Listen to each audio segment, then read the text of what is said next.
Let me begin with, as the entire world focuses on the US-Israeli war on Iran, unfortunately, Gaza is kind of, remains dire still, and the focus is on Iran. But what is the latest situation in Gaza?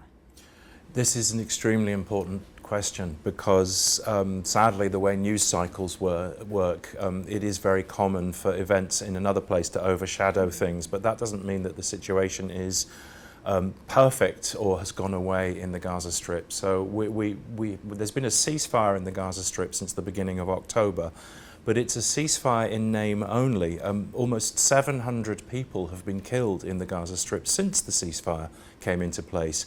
It remains in a deep, deep humanitarian crisis. There is insufficient aid coming into the Gaza Strip, and it's increasingly difficult for humanitarians to operate on the ground because there is an Israeli militarized zone known as the Yellow Line in the Gaza Strip, and it's gradually moving further and further westwards.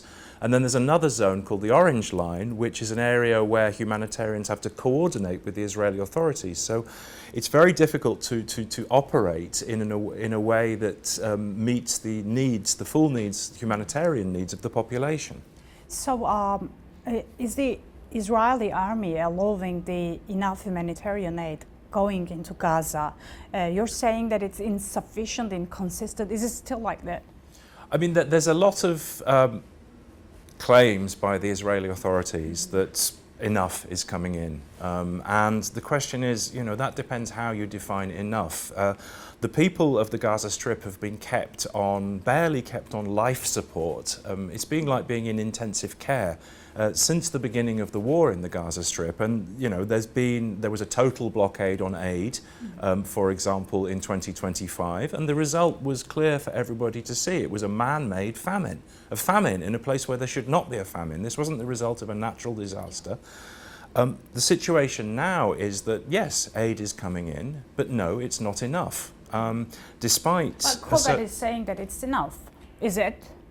Depends how you define enough. We're clearly talking from completely different perspectives. It's not that we humanitarians try to constantly say nothing is coming in, for example, or that we're not trying to argue our case because of a business model or something like that.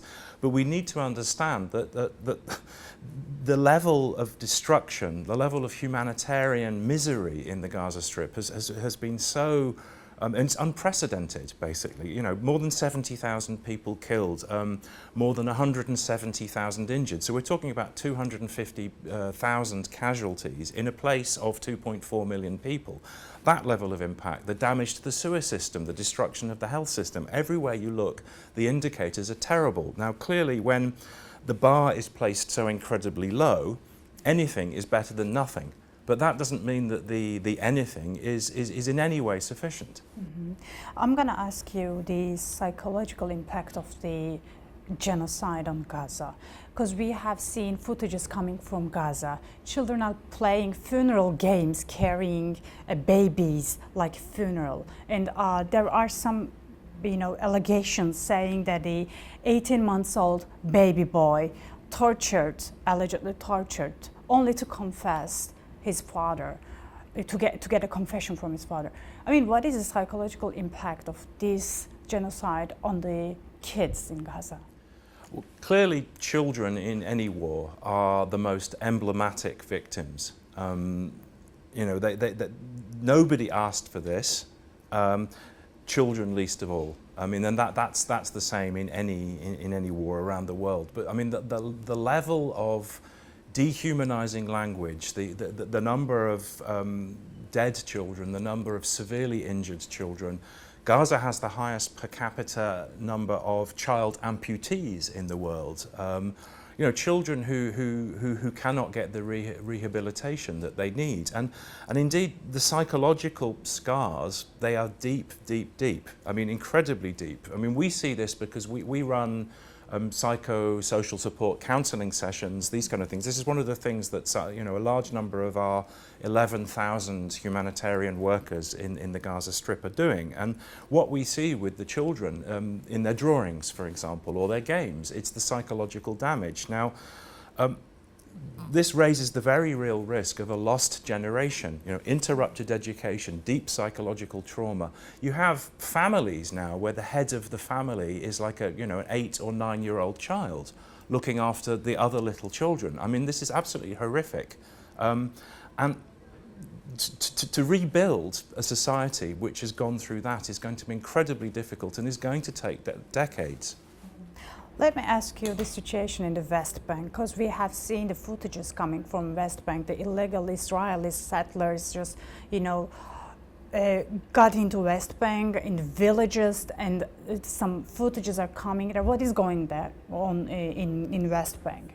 This is an extremely important point, because if we had been having this conversation, for example, in the summer of 2023, I would already have been telling you that the level of violence in the West Bank was at a record level.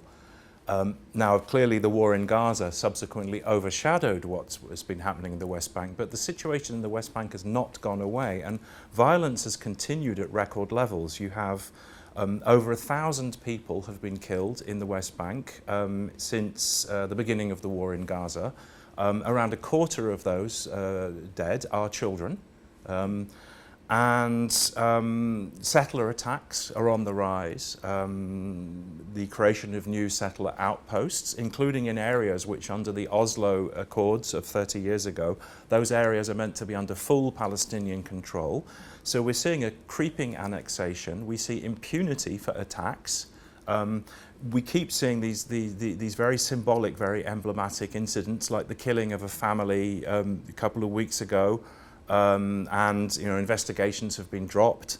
All of these things, as if this normalization of violence against Palestinians in the West Bank. The question is, where is any of this going? When we listen to some of the language, including from government ministers in the Israeli government, saying, now is the time, we must take over, full annexation. Well, the question for them is, what happens to the people that live there? And the fact that under international law, the occupied Palestinian territory is occupied. That's why it says it in the name. And the International Court of Justice has ruled that Israeli law has no standing, that it's illegal to transfer your own population into an occupied territory. These are not things which are tailored to the specific case of Israel. This is what international law says and applies globally. And international law is being severely tested by what's happening in the West Bank. And on Lebanon, because nearly 1 million people in Lebanon lost their houses, and they had to evacuate their houses, and there are Palestinian refugees inside Lebanon. What is their condition? Yes, indeed. This is important. So UNRWA works in the occupied Palestinian territory as well as Jordan, Lebanon and Syria. And our role in normal times, if you like, is to provide public-style services. So education, primary health care, sanitation within refugee camps. We don't run the camps ourselves, but we run services in the camps. So obviously we are deeply concerned about the situation in Lebanon. We have, as we did in 2024, we have opened emergency shelters, and these are not just emergency shelters for Palestine refugees. They're for any member of the population in Lebanon, including Syrian refugees. They can come and they can seek a haven in our facilities. Now, currently we have around 2,000 people, primarily in what is a school training facility transformed into a shelter near Saida.